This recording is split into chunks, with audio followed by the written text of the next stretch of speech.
في الثالث من شهر حزيران 2017 كانت البداية، بداية تقديم الرعاية الطبية المجانية للأطفال من عمر سنة واحدة وحتى 12.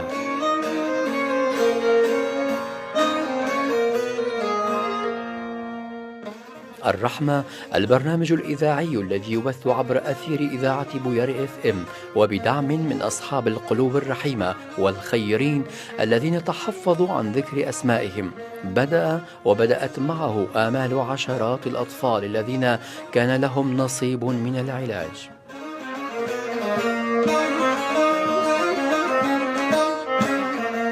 نحو شهرين على انطلاق الرحمة، نجح خلالها البرنامج من تقديم الرعاية الطبية المختلفة ل11 طفلا. ففي 10 من حزيران تم مساعدة الطفل حسن آدم البالغ من العمر 7 أعوام بتركيب سماعات في أذنه لإعادة السمع إليه.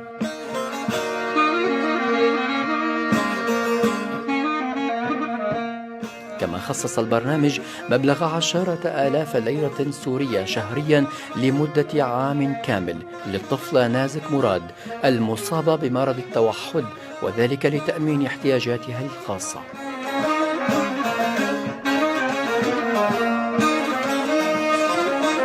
زينب خليل البالغة من العمر 9 سنوات والمصابة بشلل دماغي، قدم لها برنامج الرحمة يوم 18 حزيران الماضي كرسيا متحركا يعيد إليها شيئا من الأمل المفقود لديها.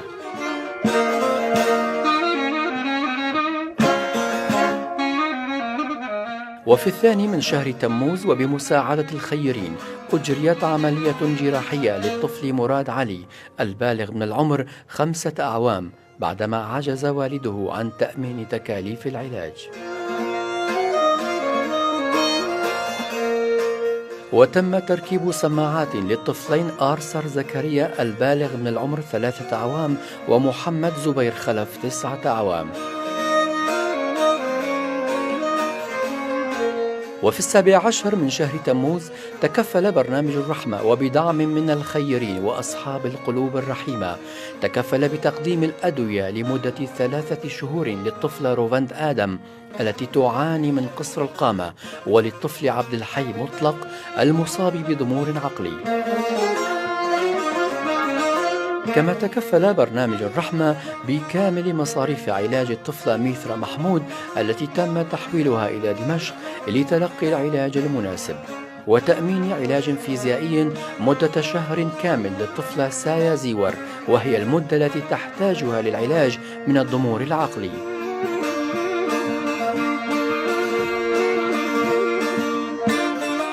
وأخيرا كان الموعد مع تقديم المساعدة للطفلة شيرين الأحمد التي تبلغ من العمر 12 عاما بتركيب عدسات تجميلية لعينها اليمنى بعدما استحال علاج القرنية لديها وإعادة البصر إليها.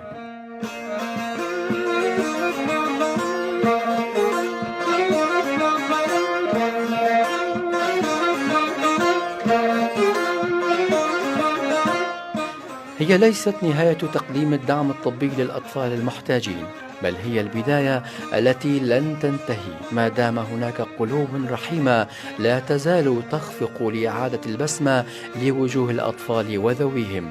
برنامج الرحمة سيستمر ما دامت قلوبكم تنبض بالرحمة.